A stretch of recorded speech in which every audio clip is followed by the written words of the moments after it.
Welcome to This Week in Indian Hill Brave Sports here on the all-new IndianHillBraves.org website and ESP Media powered by Sidearm Sports. I'm Jason Griefer, and we are joined, as always, by Athletic Director Brian Phelps. Brian, good to talk to you once again. How are we now that we've gotten a full sports week in the books? Well, we're doing great. We feel like sports are back, although we know we're taking it a week at a time and a day at a time. It was great to get that first full week under our belt and a big Friday night in. So we're ready to keep moving forward. Yeah, let's do that. Let's talk about some of the things that happened this past week. Of course, everybody wants to talk about football since we have a football season. Let's start right there. Start off with a really nice win over Deer Park, 42-zip. Ty Thornton, junior quarterback, really nice night, 4 touchdowns in total. You nearly split the passing and rushing yardage 50-50 there, and I believe almost around 500 yards total offense. Is that what the coaches come to expect, that not only is Ty going to play well, but we're going to be able to throw the ball and run the ball like that? Well, I think our coaching staff really feels like we're going to be a very well-balanced team, and a lot of kids are going to get touches and be part of the offense that makes us go. So I think that's what's going to make it so tricky to plan for us. So many playmakers on the team and can really go a lot of different ways. So I guess we'll leave it up to the opposing team to figure out how to deal with that. Well, you've got Madeira this coming week, and they won comfortably in week 1, easily dispatching of Finneytown 56-13. So, they're coming off of playing well in week 1 as well there. How do you see that matchup coming out there? Is it still believing your offense will carry the day? Well, I don't think there's any doubt that this is a game circled on the calendar. We respect those guys and know that they have high expectations for their team this year. So definitely not taking them for granted at all. They're going to be back at it today, thinking about the Madeira Mustangs, and we'll see how it goes. But yeah, definitely, I would guess that our coaching staff plans to be a balanced offense and just take it one play at a time. How important was it for the team to get a game under their belts, given everything that's gone around the world? Not knowing we would have a season, then we do, but we don't know how many games it's going to be. Then we finally get a season together. Now they get a game underneath their belts. Are they able now to sort of process things as business as usual, that, hey, we've got Monday, Tuesday, and Wednesday to watch film, game plan, and then to get ready for Friday? I think that's right. I was talking to Coach Arcuri, and he had mentioned he was really happy that they were able to get that scrimmage game in with Northwest the week before, because our kids were ready to go even that much more on Friday night. So now that the real thing is under the belt and 4 quarters have been played and a home game, not the typical crowd we would be used to having, but still felt like we were at home. I think that it's real now, and we're just hoping for the Friday nights to keep coming before something bad might happen. And let's hope that's not the case. And hopefully when we talk about football next week, they'll be 2-0 heading into week 3. Let's move on to cross country, just getting their season going. They got to run under the lights at the Moeller Primetime Invitational this last week. As we talked about, really cool event. How did you think your team performed? I think it's excited to get that season started at an event like that underneath the lights.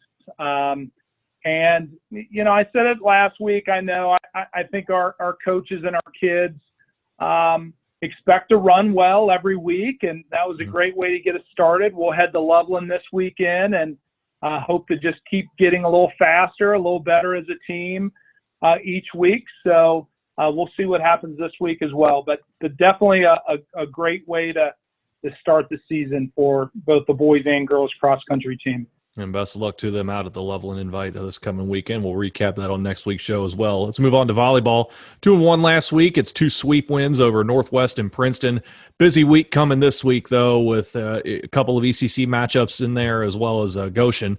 Is there anything any one thing I should say that coaches are looking for, wanting to see now that we're starting to move into league play?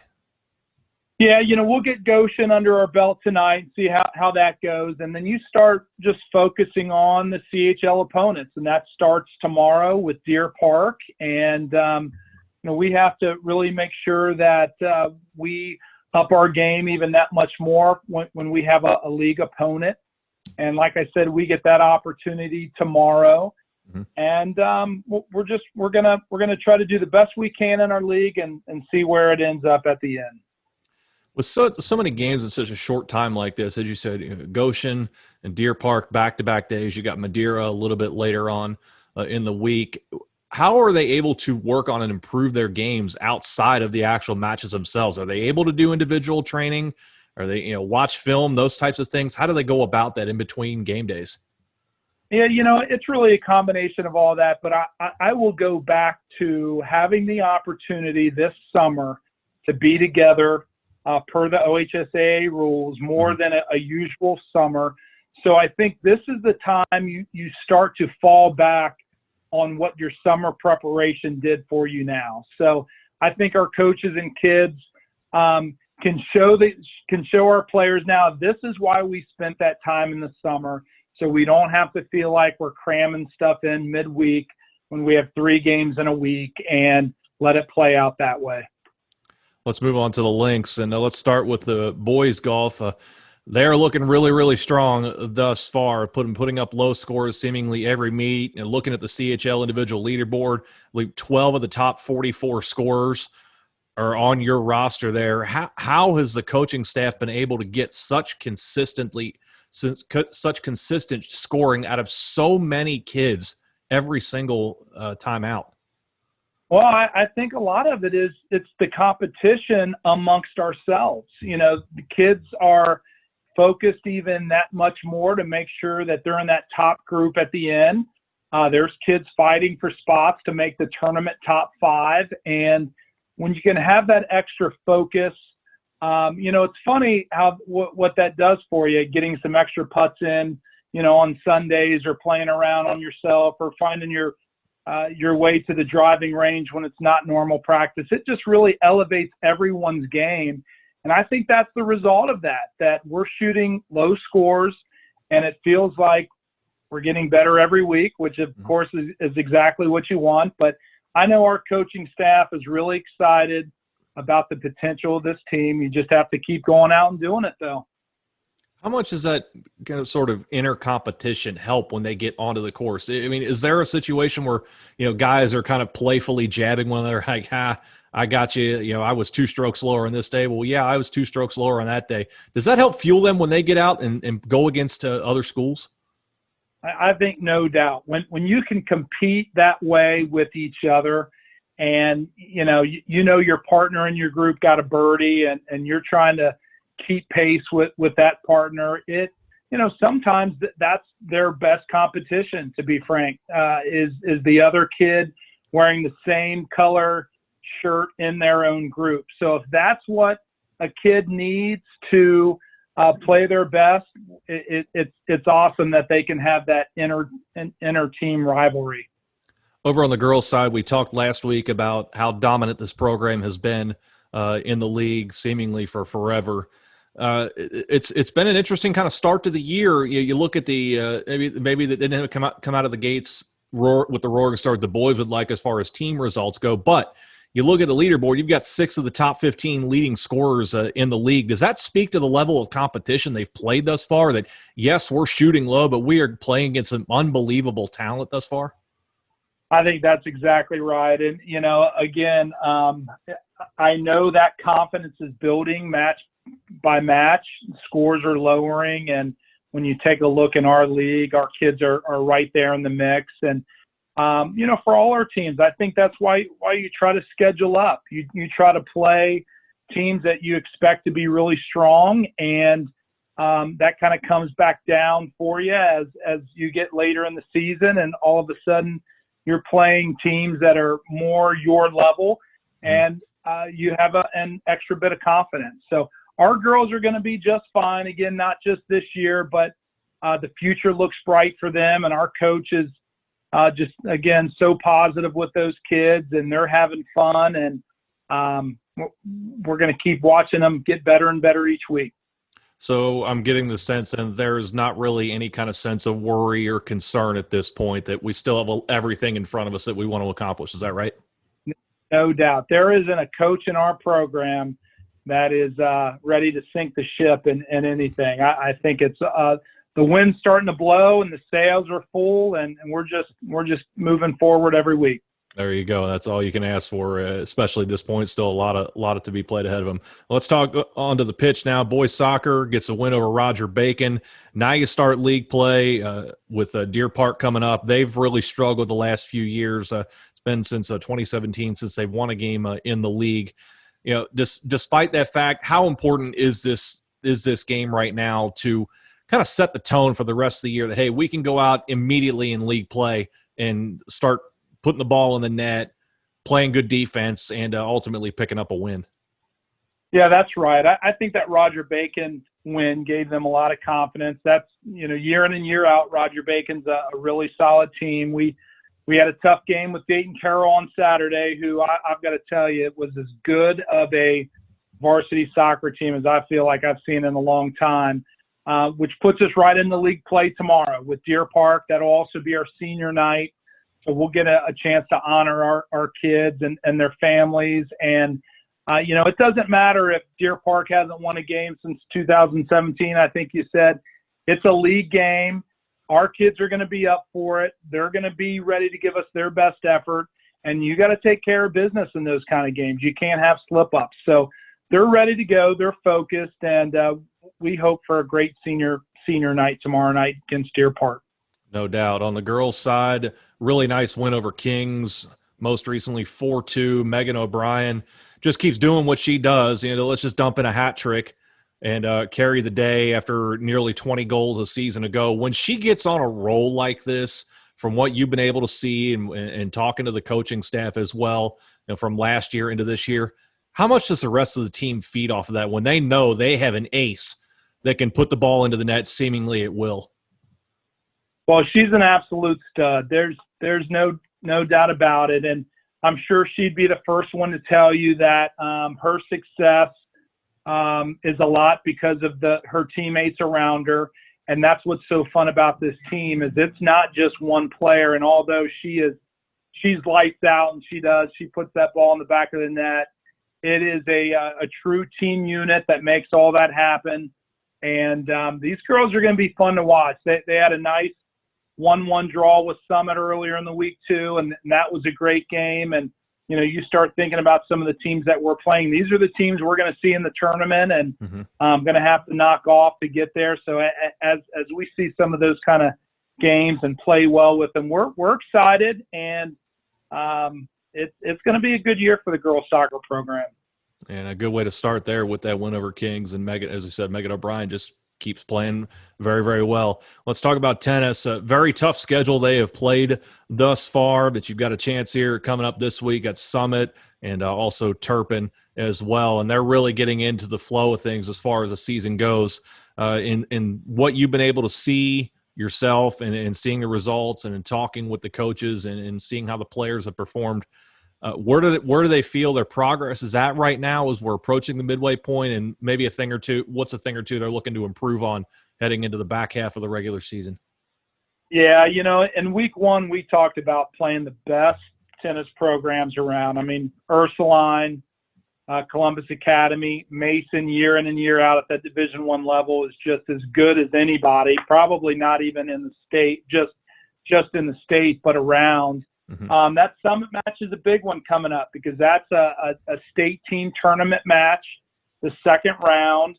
And, our tennis team has two goals to play as individuals in the state tournament, but also advance as a team. And this is an opportunity for us to take the next step. I think at this point in the season, you'd hear from our coaches and kids, sure, we have plenty to improve on, but those are some minor tweaks. And, when we get that worked out, when our doubles teams feel more comfortable working together and that kind of stuff, these girls are going to fire on all cylinders. And we hope to have a nice match with Summit coming up and move to the next round of the state team tournament. As we're winding down here on the show here, also want to talk a little bit about field hockey. They're getting themselves going as well. It's not necessarily a sport that everybody is familiar with, that not every school supports there. So how are they going about things right now during their season? Yeah, so we actually have not fully kicked our fall season off. 2 games last week didn't happen, although we have 3 this week, traveling to Talawanda today on Monday, and then heading right back up to Oakwood, and then hosting Summit on Thursday. They're excited to finally get to play their first game, and it was too bad we had a couple that didn't happen last week, but it's going to come fast and furious. Now that we're into it, they're going to feel like they're playing all the time. And I'm excited personally to watch these girls. And as you said, it's not a sport that's as popular in the state, but I know it means a lot to our kids and our coaches. So we're going to support them and do whatever we can for them to have the best season they can have. Lastly, before I let you go here, now that we're things are starting to feel, I guess, closer to normal. All these sporting events are happening. Things are seemingly going smoothly thus far. Still have a long way to go. But how much in the way of logistical things are you still dealing with now that we're into the season? Are you having like daily discussions with other folks, weekly discussions?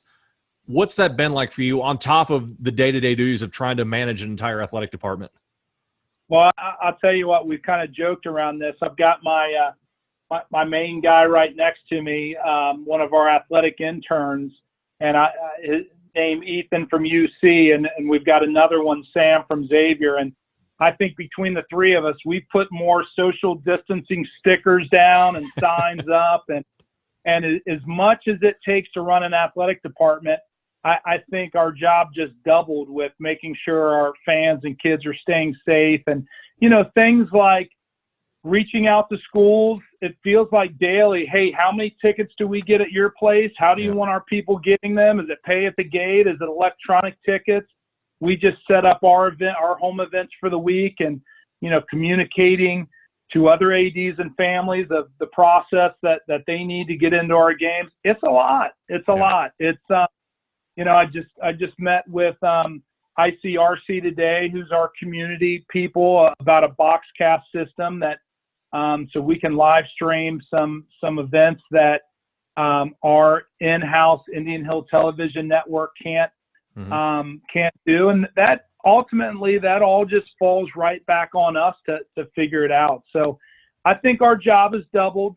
I'm lucky to have some great people around to help, whether it's our administration or interns or, my admin assistant, Judy, who's become, not just an admin assistant, she's a second AD for us. It feels like just everything she's having to do to kind of get things done. It's a lot, but it's a lot for everybody. And we're going to do whatever it takes to keep these kids on the field for as long as they can play, and keep our parents in the stands as long as they can watch their kids play. So that's just what makes it so much fun. Is sleep at a premium right now? I just joked after Saturday night with 4 soccer games and some youth football and watching my own kid play soccer, which was the 5th game. I got home about 10:15 on Saturday, which was earlier than Friday night. I slept in on Sunday, which means about 7:30 a.m., and that's about as late as I can sleep. And it felt like I slept 12 hours just because it was more than the usual 5 or 5.5. So yes, I feel like I have a bunch of newborn babies at home right now, but that's what we're doing right now, and we're just making it work. Well, we won't take up any more of your time here, so you can focus on everything else and maybe eventually try and get some sleep. Brian, great talking to you once again. Let's do it again next week. What do you say? You got it. Thank you very much. That is Indian Hill Athletic Director Brian Phelps joining us here on the all-new IndianBraves.org for This Week in Indian Hill Brave Sports here on ESP Media, powered by Sidearm Sports.